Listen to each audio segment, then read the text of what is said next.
آپ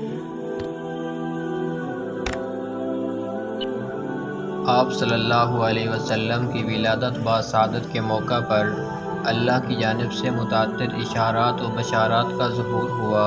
مثلاً آپ صلی اللہ علیہ وسلم کی والدہ ماجدہ نے آپ کی ولادت سے چند روز قبل خواب میں اندر بہت بڑی روشنی دیکھی۔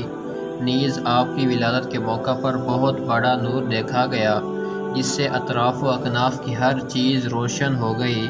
اس کے علاوہ بعض عجیب و غریب حالات و حوادث اور غیر معمولی واقعات بھی رونما ہوئے۔ مثلاً اس وقت دنیا کی عظیم الشان اور اسی طرح انتہائی طاقتور مملکت یعنی فارس کے سب سے بڑے آتش کدہ میں مسلسل 1000 سال سے جو آگ روشن ہو رہی تھی، آگ چڑھ رہی تھی جس کی وہ پوجا کیا کرتے تھے، اچانک وہ بھی بجھ گئی۔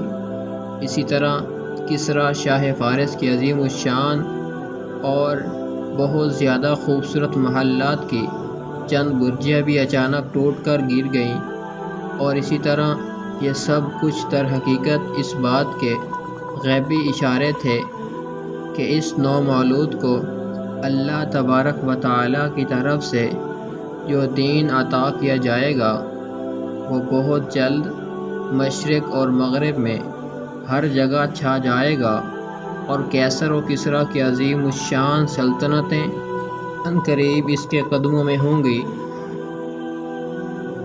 خوشی کے ساتھ پیدائش اور آپ صلی اللہ علیہ وسلم کی ولادت بسعادت سے تقریباً 5000 سال قبل اللہ تبارک و تعالیٰ کے جلیل القدر پیغمبر حضرت ابراہیم علیہ السلام نے تعمیر کعبہ کے وقت جو دعا مانگی تھی، اس دعا کی قبولیت کا وقت آ چکا تھا۔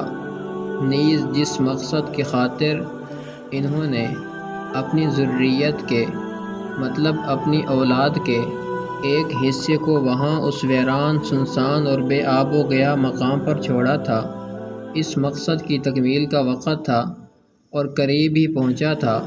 مکہ مکرمہ میں جس سال عام الفیل یعنی اصحاب فیل کا واقعہ پیش آیا، اسی سال اس واقعے کے تقریباً 1.5 ماہ بعد شہر مکہ میں آباد خاندان بنو ہاشم میں آمنہ کے لال پیارے آقا صلی اللہ علیہ وسلم کی ولادت بسعادت ہوئی۔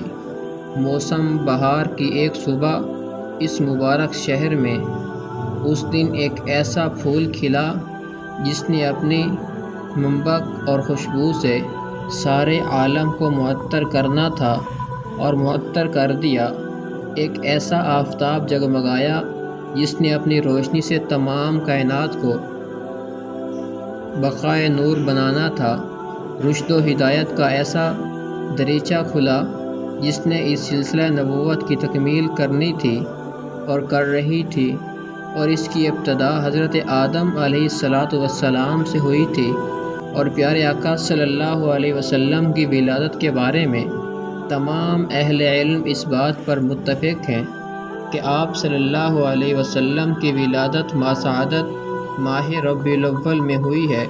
نیز دن کے بارے میں بھی سب کا اتفاق ہے کہ پیر کا دن تھا۔ البتہ تاریخ ولادت کے بارے میں اہل علم کے متعدد اقوال ہیں، جن کے مطابق تاریخ 9 سے 12 کے درمیان تھی۔ متعدد قدیم جدید اہل علم مورخین نیز ماہرین فلکیات کی نظر میں صحیح ترین جو تاریخ ہے وہ تقریباً 9 ربیع الاول ہے۔